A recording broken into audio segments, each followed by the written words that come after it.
All right, welcome back, boys. Week 3 recap coming your way. The Dogs and Michigan both sneak out a win they both probably didn't deserve.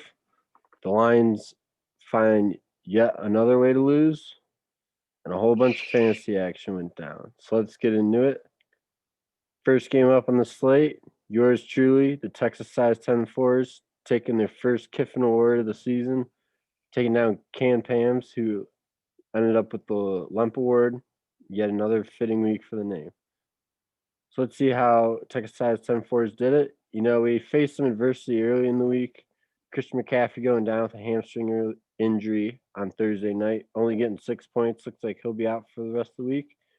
But we're not too worried over here because we know we have depth on our team, and that depth stepped up this week.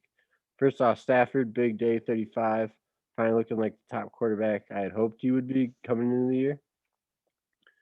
And then Mike Williams looking like a tight end out there, but he's really just a receiver. 34 points.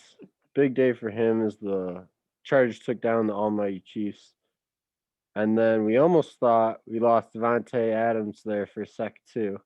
But he came sprinting back on the field, caught 2 big catches late, ends with 29. Texas 10-4s, we take the division lead early after losing our first week. We're feeling pretty good about ourselves over here. Hopefully we put the rest of the league on notice and you guys bring a better game to come to playoffs. So when you were talking about Lemp, I think you meant the Lions Award he got this week. Not quite a performance for the Lemp Award. I would say Lemp's team didn't perform too bad this week. Oh, my bad. Yeah, but I mean it's okay. Those two things are pretty synonymous with one another, if we're being honest. That's true. But yeah, so Lemp's team here. So remember last week we were talking. I mean they got their second win. They looked pretty good, but that fans weren't truly bought in yet because they know this team's history of dysfunction. Fans had a reason to be worried. So at the waiver wire pickup this week, they decided to not pick up 1, not 2, not 3, but 4 kickers on the waiver wire this week. Or no, they picked up 3 kickers. They have 4 kickers on their team. They picked up 3 kickers off the waiver wire and resetting the kicker market too. Way over. Yeah, completely resetting the kicker market. And in the process, dropped Chuba Hubbard, who now becomes extremely valuable because of McCaffrey's injury that could be a couple weeks. So now we have Chuba Hubbard on the open market when Lemp got him originally in the draft for $1, decides, oh yeah, I'm just going to let him go and pick up this kicker for 20 coins.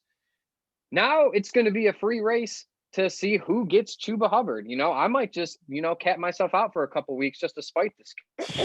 But he did have a big week. He did have a big week from Zeke. Zeke did come to play this week. He did very well, scoring 2 touchdowns in the Monday Night Football game. It did suck for Lemp's team that Dalvin Cook got ruled out right before Sunday's game started. Javonte Williams ended up getting a touchdown for him, though. And Lemp's little Aryan boy, Cooper Kupp, still getting all staff daddy's looks, ended up with another 2 touchdowns on 9 receptions and 100 yards, another big day for him. But yeah, just wasn't enough to beat the almighty Texas size 10-4s this week. Luckily, we had Stafford capitalize on those Cooper Kupp points. He also luckily went elsewhere, so we were able to get 35 on the day from him. All right, moving on. Second game, we got Matt, already 3 weeks into the season, gets his second Swiper Award already.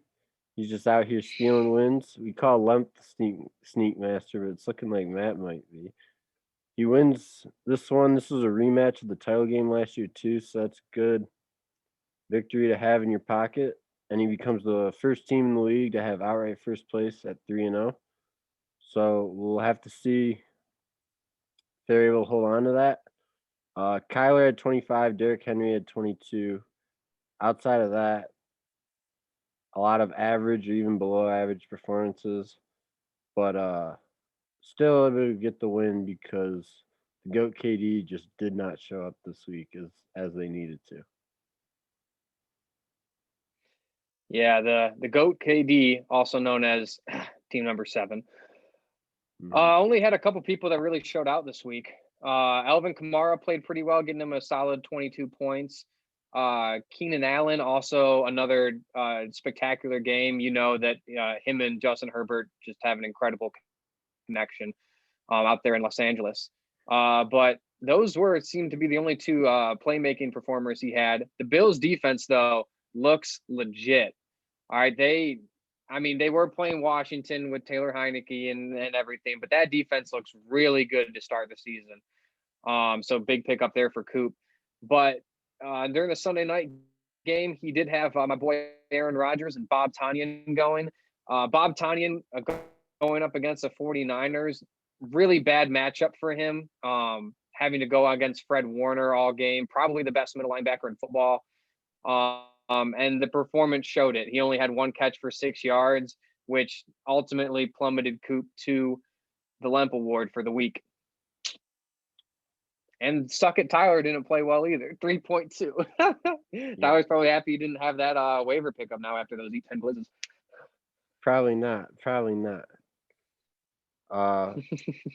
But yeah, that's the Goat Kitties' first Lemp Award since it has been changed away from their name. Hopefully they don't continue to get more of them. All right, third game. We had Deeze Nuts taking down the Philly Cheekles. Solid win for Deeze Nuts, 150, 138. Nick, give us the breakdown on how they were able to pull it out. All right, big thing for Deeze Nuts. They stuck with their guys, all right? There was a little bit of talks about, is Saquon, is CEH, are those really the guys this year? Deeze Nuts stuck it out with them, and they showed up this week. Both big-time performers this week. He also got a big game out of DK Metcalf. Chris Godwin also looked extremely well working in that Tampa Bay offense. Mark Andrews finally had a big game for them. And also, I remember, we were watching Thursday Night Football. Noah was actually talking to us. He was big on Tyler Bass to mouth this week. And he came through with 14.8 points for a big day for Buffalo. So just another solid week for Deeze Nuts as they put together a win after getting the Lemp Award last week. Yeah, so it was a big bounce back win for them over the Philly Cheekles. For them, they had a good week from Justin Herbert, 36, big win over the Chiefs. That was really huge for the Chargers season. We've already talked about that. Also note, Justin Tucker, new NFL record 66-yard field goal to beat the Lions, as the Lions find yet another way to lose. Ball bouncing off the crossbar going in at the last second. Just pretty much par for the course for the Lions franchise. But the real problems for Blake, neither of his running backs getting higher than 10, and D-Hop playing, I think it was busted ribs, correct? For D-Hop? Yeah, he had like cracked ribs, busted ribs, something was off with him. Something with his ribs. So he only got 4.6. Not a great day. 138 solid performance, but couldn't quite get them to win. And after they defeated Texas High's 10-4s, they've now lost 2 straight. Not great for that with the franchise history they have. We'll see if they're able to overcome some adversity, but history would say otherwise. All right. Fourth game. We've got Cleas Mafia getting their first win of the season, taking down FaZe Kev. Big 23 points from DeAndre Swift. He's really looking like a top back, looking like a great pick for Cleas Mafia coming out of the draft.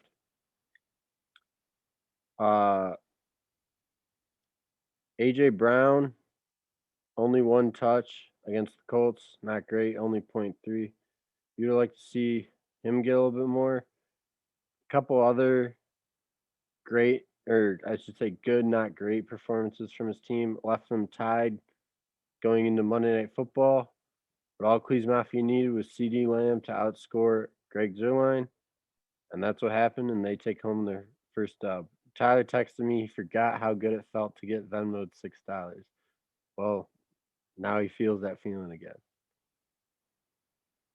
It's a little fucking dramatic, I guess. But looking over at Kev's team here, we had Josh Allen having a really big performance this week. I remember hearing for the last couple weeks, some of the sports writers, sports media people being like, "Oh, was Josh Allen a 1 year wonder? Was his year a fluke?" It's like, dude, he can have a couple like sub maybe par games. He went out there and showed it this week. 44 points. Austin Eckler also played really good for Kevin this week. Another 20 points from him as he was heavily involved in the receiving game again there.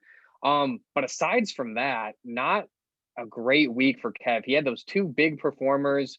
Everybody else was pretty average or below average. Hawkinson got held in check against Baltimore, only 2 targets for him for 10 yards.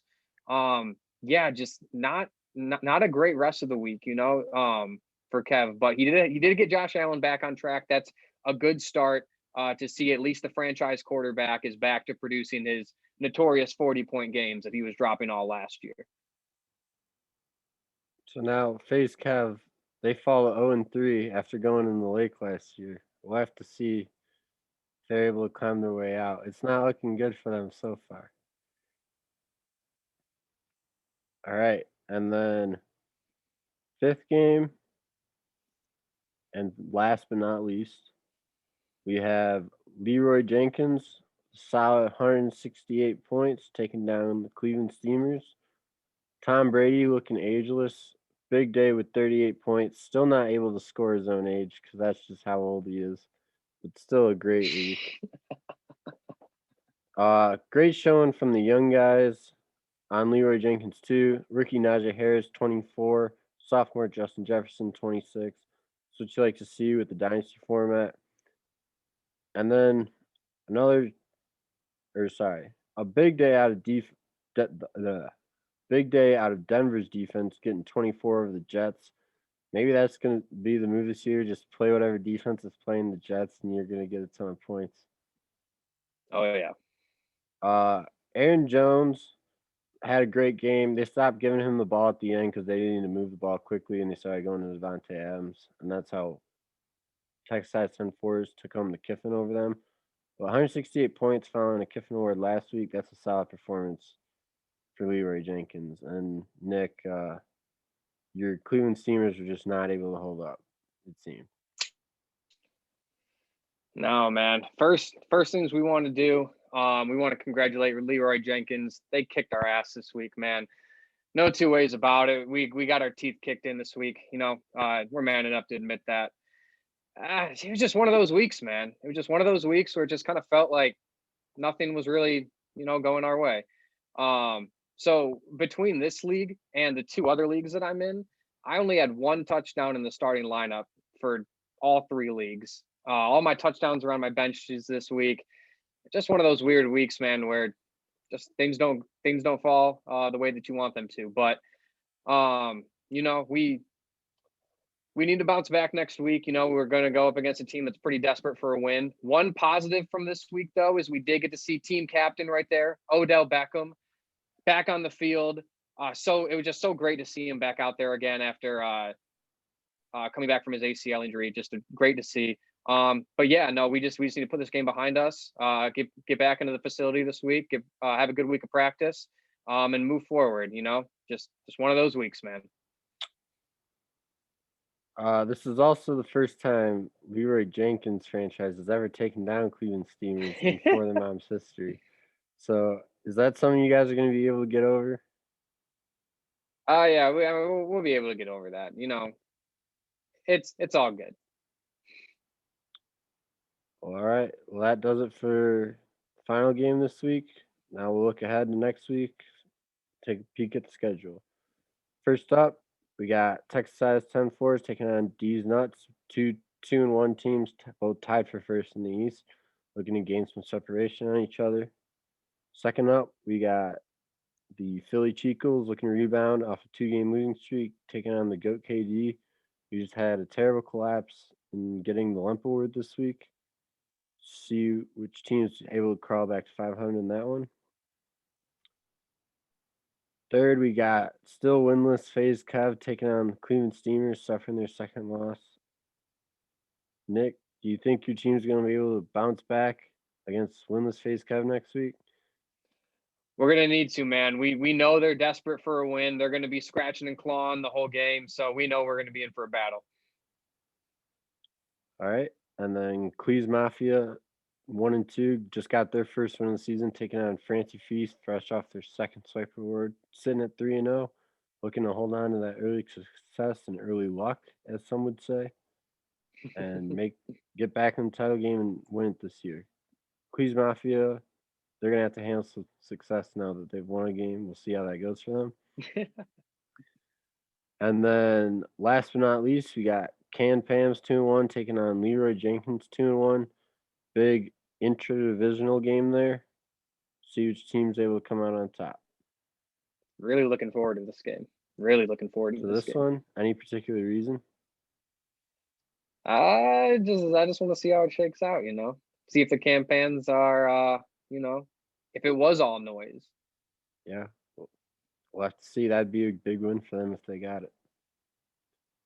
All right, we'll scroll through the standings here quick. Nick, any final thoughts? Nothing from over here. Everybody, and enjoy your week. Get your boys rested up, and we'll get back at it. Get back at it on Thursday. All right, that's it for me as well. See you boys. Have a good week.